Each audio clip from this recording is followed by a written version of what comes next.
Hello friends, welcome to Tamil Food Masala. இன்னைக்கு நம்ம வீடியோல தீபாவளி ரெசிபீஸ் தான் நம்ம பார்க்க போறோம். ஏற்கனவே தீபாவளி ஸ்பெஷலா நம்ம காராசேவ் எப்படி செய்யறதுன்னு பார்த்திருக்கோம்.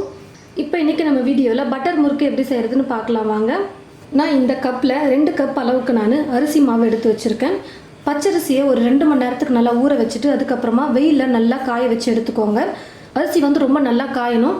ரொம்ப நல்லா காஞ்சதுக்கு அப்புறமா மிக்ஸியில் போட்டு நம்ம பவுடரை அரைச்சி எடுத்துக்கிட்டு ஒரு முறை ஜலிச்சு எடுத்துக்கிட்டோம்னா அரிசி மாவு சூப்பராக ரெடி ஆகிடும். இப்போ நான் அது போல் செஞ்சு தான் எடுத்து வச்சுருக்கேன். இந்த கப்பில் 2 கப் அரிசி மாவு எடுத்திருக்கேன். இந்த கப்பில் 1/4 கப் அளவுக்கு நான் கடலை மாவு எடுத்திருக்கேன். பொட்டுக்கடலை வந்து கொஞ்சம் அதிகமாக எடுத்து வச்சுருக்கேன். இப்போ வந்து நான் இதை மிக்ஸி ஜாரில் போட்டு நல்லா பவுடரை அரைச்சி எடுத்துக்க போகிறேன். பாருங்கள், பொட்டுக்கடலையே நான் நல்லா பவுடரை அரைச்சி எடுத்துக்கிட்டேன்.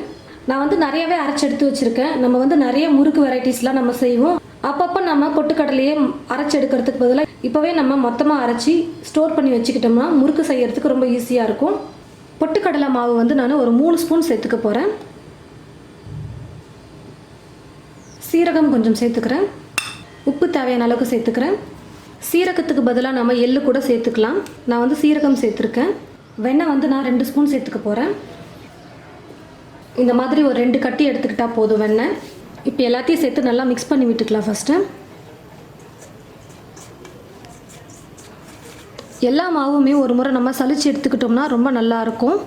தண்ணி வந்து நம்ம கையில் தொடுற அளவுக்கு கொஞ்சம் மிதமான சூடு அளவுக்கு நம்ம சூடு பண்ணி எடுத்துக்கலாம். இப்போ இந்த சுடு தண்ணியை கொஞ்சம் கொஞ்சமாக ஊற்றி நம்ம மிக்ஸ் பண்ணிக்கலாம்.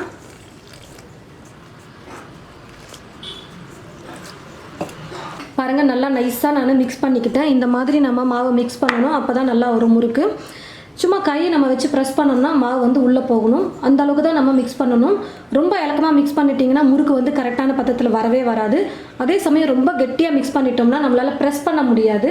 பாருங்கள், இந்த மாதிரி ஸ்டார் போட்டு ஓட்டை இருக்கும் இல்லையா, இந்த தட்டை வந்து நம்ம எடுத்துக்கலாம் முறுக்கு செய்கிறதுக்கு. இப்போது இங்கே பார்த்தீங்கன்னா நம்ம நார்மலாக முறுக்குழா யூஸ் பண்ணலாம். அப்படி இல்லைனா இப்போ வந்து நிறைய பேர் தான் யூஸ் பண்ணுறாங்க. ரொம்பவே ஈஸியாக இருக்கும் ப்ரெஸ் பண்ணுறதுக்கு. நான் வந்து கீழே வந்து ஸ்டார் மாதிரி இருக்கிற ஒரு தட்டு மட்டும் போட்டிருக்கேன். இதுக்குள்ளே எண்ணெய் அப்ளை பண்ணிவிட்டு நம்ம வந்து மாவு போட்டுக்கிட்டு பாருங்கள், இப்படி போட்டு டைட் பண்ணிட்டோம்னா ஈஸியாக நம்ம முறுக்கு செய்யலாம். இது ரொம்பவே ஈஸியாக இருக்கும். நார்மல் முறுக்குழாவை விட எல்லாருமே ஈஸியாக இருக்கிறதுனால இதுதான் இப்போ யூஸ் பண்ணுறாங்க.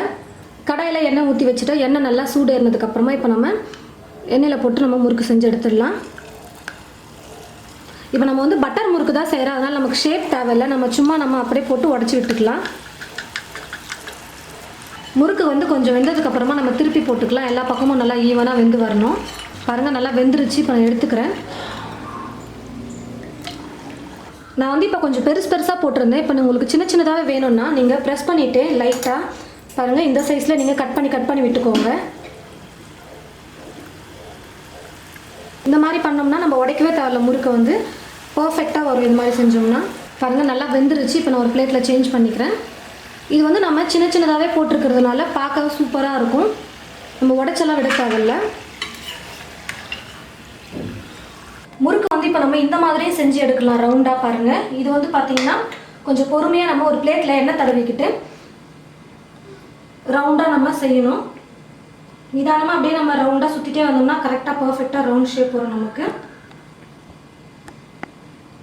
உங்களுக்கு எவ்வளோ பெருசு வேணுமோ முறுக்கு அந்த அளவுக்கு நம்ம சுட்டு எடுத்துக்கலாம். லாஸ்ட்டில் கொஞ்சம் ப்ரெஸ் பண்ணி விட்டுட்டிங்கன்னா முறுக்கு பிரியாமல் வரும். பாருங்கள், எவ்வளோ சூப்பராக ரவுண்டாக முறுக்கு வந்திருக்கு. இது போலே நம்ம முறுக்கு செஞ்சு நம்ம எண்ணெயில் சுட்டு எடுக்கலாம் வாங்க. இந்த மாதிரி ரவுண்டாக நம்ம செஞ்சோம்னா சூப்பராக இருக்கும் முறுக்கு.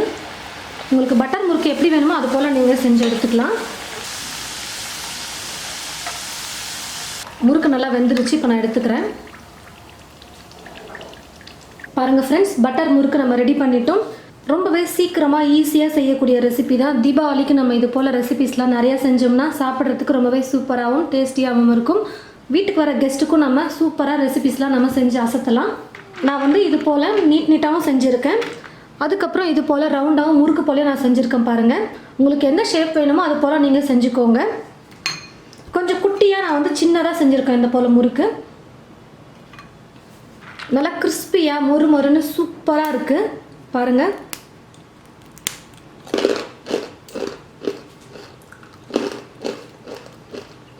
நல்லா கிறிஸ்பியாக சூப்பராக வந்திருக்கு. இதே போல் நீங்களும் உங்களோட வீட்டில் பட்டர் முறுக்கு செஞ்சு பாருங்கள். செஞ்சு பார்த்துட்டு எப்படி இருக்குன்னு மறக்காமல் கமெண்ட் பாக்ஸில் வந்து கமெண்ட் பண்ணுங்கள். இந்த ரெசிபி உங்களுக்கு பிடிச்சிருந்ததுன்னா மற்றவங்களுக்கும் ஷேர் பண்ணுங்கள். தேங்க்யூ.